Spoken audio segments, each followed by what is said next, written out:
Heritage Month Fridays. Our roots, our stories, our traditions from Africa to the Caribbean. Before we came, the slave trade, colonization, and why reparations are so important for shaping our future. It's our time tonight as we celebrate our roots, our stories, our traditions. From Africa to the Caribbean, we're going to take you tonight back to the African continent. We're starting there to lay the foundation on where we came from. We'll touch on our kings, our queens, the land of abundance, which has attracted many superpowers seeking the physical, mental, and spiritual strength of a very, very resilient people. We are very resilient people. This melanin that we have is something else. The original DNA strand. Science has proven this, of which all humanity flows to help explore our roots, is Priest Isaac, a well-known educator, explorer of all things important. His energy is always off the chart, and he's actually living his African truth, born though and raised in Antigua. Welcome, Priest Isaac. Yes, my sister, blessed love. It's great to have you in our company today. The ancient African proverb says, "He who raises teaches," and I think that sums you up very well. I appreciate that. Well, let me just say blessed love to, of course, the audience and yourself, and happy African History Month. Absolutely. And it's an honor to be a part of this program and to even be, a part of the first one, I think, of a series that you have. And I hope that whatever I could impart, being with you tonight, will be nourishing to the audience. So you notice we changed the name, because usually it comes out of Black History Month from America. But we decided that, it's about us too. What was our heritage? How did we get here? And what happened before we got here? There was a whole continent before we got here. Yes. So we want to explore who our kings and our queens were, first and foremost, our kingdoms. I mean, Mali comes to mind right away. But there were several very powerful kingdoms in Africa. So take me on that journey. Right.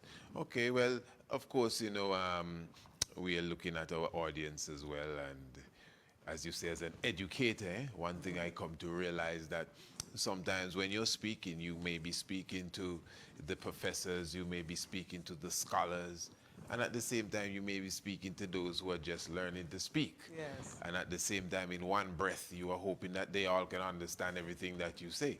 So it sometimes is a bit tedious. So we, at the same time, although we are coming with the facts and the knowledge and the information, sometimes we have to handle it with surgical gloves too. Yeah. And what I would like to highlight maybe to the family is that, interestingly, Ethiopia stands out first and foremost.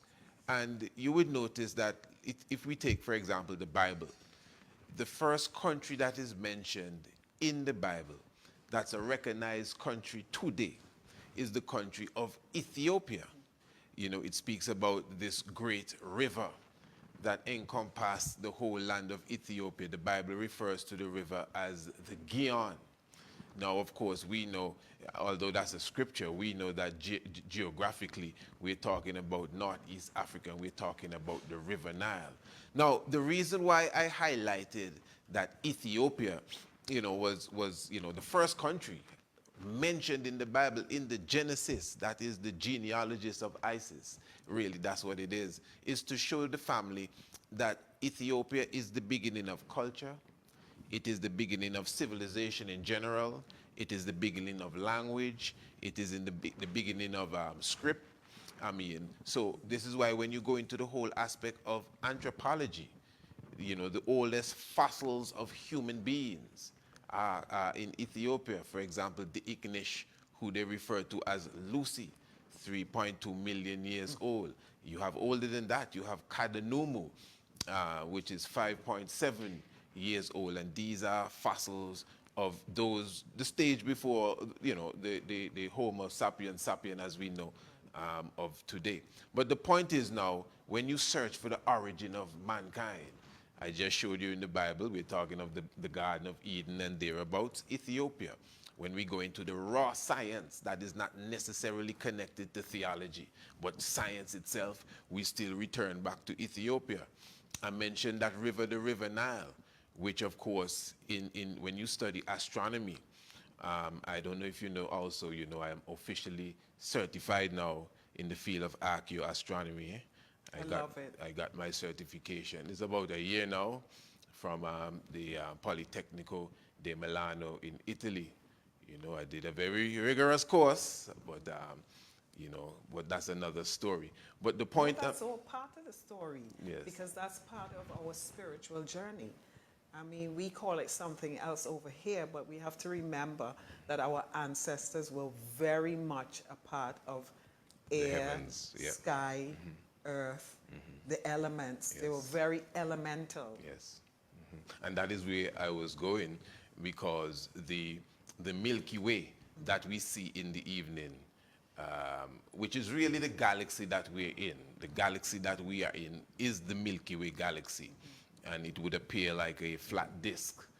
But from where you are or where we are from the planet, when we look out on a very dark night, you get this impression as if there's this cloud running across the heavens. It got to be a dark night though, when you see all of those stars and you see this mist like a cloud going across the heavens. That's the Milky Way from our vantage point. Right. You know. Now, what scientists has proven, this is not no what they call it fake news and what's the other stuff. This is not no conspiracy, nothing. Alternate And all of truths. that. This is straight from NASA. Okay. The path that the Milky Way appears to take, because it's all apparent stuff.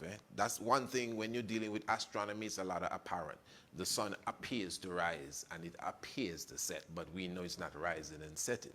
It's the revolution and the earth revolving. So the River Nile now, the path that the River Nile takes in Africa is the same path that the River Nile, the Milky Way, pardon me, in the heavens appears to take. Again, And it's an unusual river because it flows up, not down. Exactly. From the equator. From south to north. Yes. Right. And because, well, if you're going to deal with what you call topography and all of that, it's really coming out of the hills, you know, going down north. Right. You know, I know on the map we have north is up, and Yes. but that's another story again too. All by itself. All by itself. So really, I'm just showing you how connected we are, how Africa or the River Nile, because the River Nile is the source of knowledge, commerce. You were speaking about, you know, our wealth. You got to mention the River Nile. Once you're speaking of the wealth of Africa, the River Nile has to come in, not just because of the minerals, but the history of the River Nile. And in context, when you talk about Asia and the Silk Road, Exactly. that was our original Silk Exactly. Road There you before go. the Asian Silk There you go. Road. And then again, you know, you see, that's another thing too. In my study of history, I come not to separate our African heritage from a lot of these things. For example, the Silk Road. Because when you take time into consideration, okay, let me just show you, for example. We would say Kung Fu and Karate is something that you would give to the Orientals. Fair enough. But the person that taught the Chinese the art of Shaolin Kung Fu is a black man by the name of Bodhidharma. Now hear this. He was from India. So you may jump up and say, oh, well, then he was an Indian.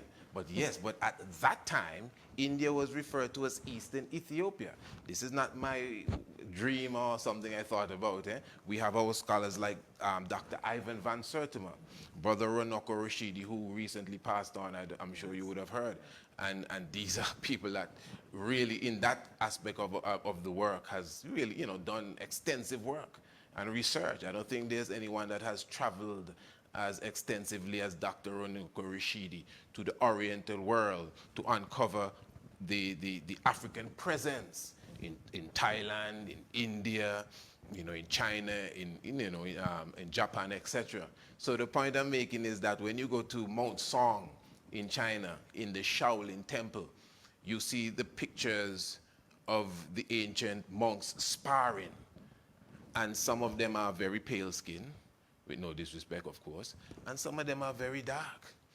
You understand? Meaning that, you know, that the African presence was there.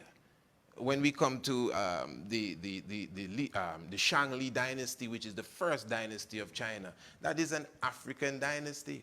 You understand? So again, we have to look into anthropology. And when you go into anthropology, it gets very tricky for some people because it speaks about how the different so-called races, some people don't like the term, I'm just using it for conversation's sake, how the different races or different peoples filtrate from the original African specimen. You mentioned that in your introduction. Yes. So let's talk about the I'm not going too fast, infiltration, because the interest is, how did from Ethiopia all these other kingdoms get formed? Because we had huge libraries. Yes, yes. The Moors. We had huge libraries, Mali. We had the original guitar is made, when you go to Senegal, you see it. It's a piece of goat skin over like a huge calabash with the gut strings. Where did all of these things come about? How did we as African people travel throughout the continent to make all of these countries that now encompass this continent, this vast continent, by the way?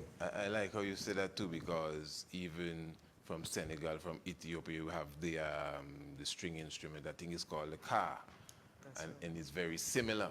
But if you study the Akan culture, that is in West Africa, in Ghana. I know you have traveled in Africa. I don't know if I should say extensively, but I know you definitely. Not extensively, just West, Senegal and the Gambia. All right. The Akan people, which are not only exclusive to the place we call Ghana today, you know, because the Ghana Empire was even way beyond the Gold Coast. Right. But the Akan culture teaches that their origin was from Egypt, from Kemet, and they use a lot of the different words and show the similarity, because you do find that. And that's another thing when you study the etymology and these different things, the study of words, you see the connection with a lot of the different languages, again, that have sprung off of the original language. And this will go to your question too, you know. Let us look at it from the language point of view. The most ancient language that we know is the Medu Neter. Yes, I mean, it's not Hebrew, no offense to, you know, the religious body. It's not, because Hebrew naturally, I mean, outside of belief, you know, one may say, hey, God spoke to Moses in Hebrew. I'm not denying all of that. But if we go now and we do it on a scientific level, you see the script where Hebrew came from. If you look at Amharic, Aramic, and Amharic, these are all, and Arabic as well. These are different languages, but if you notice, they sound the same. Most of them come from a similar script.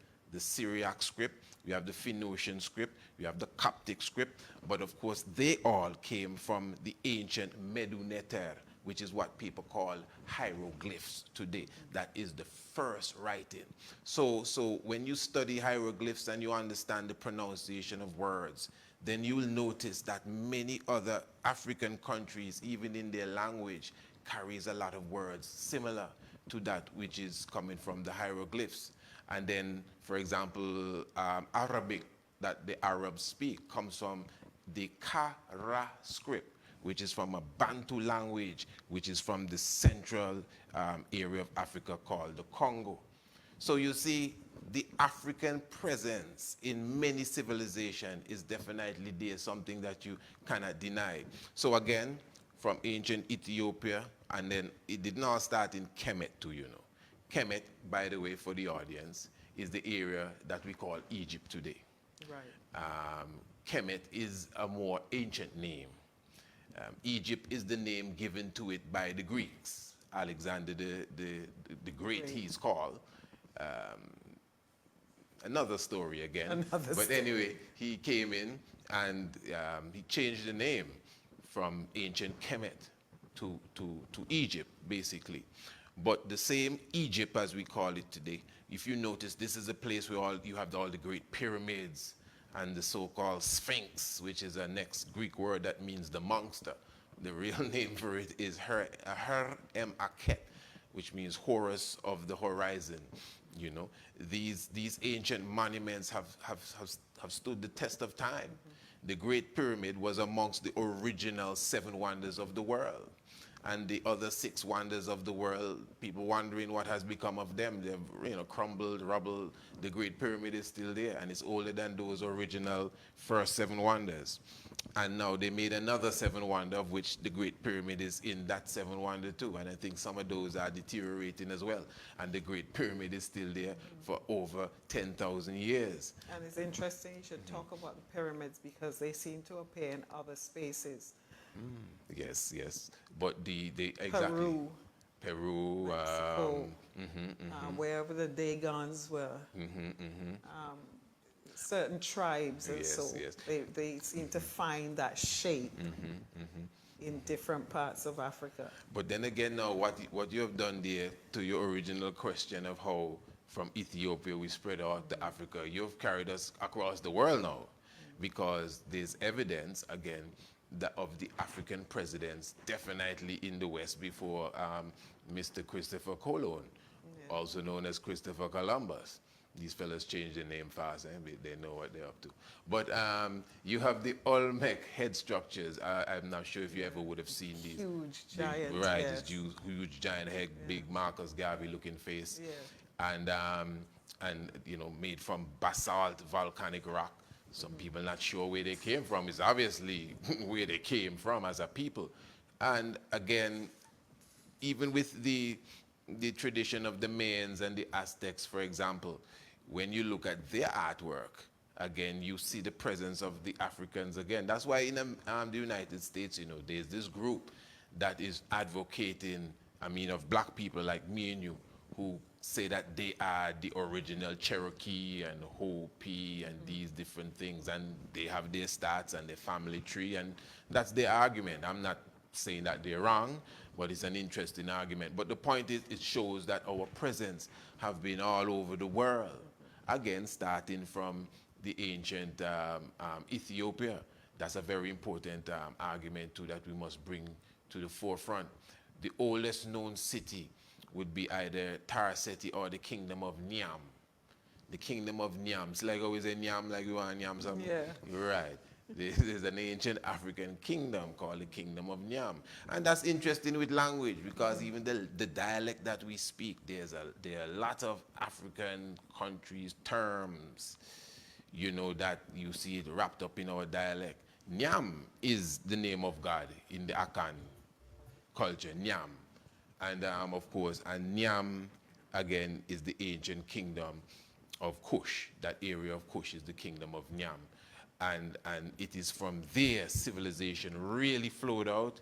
It came to its climax in Kemet or Egypt, and then it started to spread all across, yes, Africa, but I would also say the world. So that's why when you read our social studies books in the schools today, they tell you that civilization started in Sumer, which is not really true.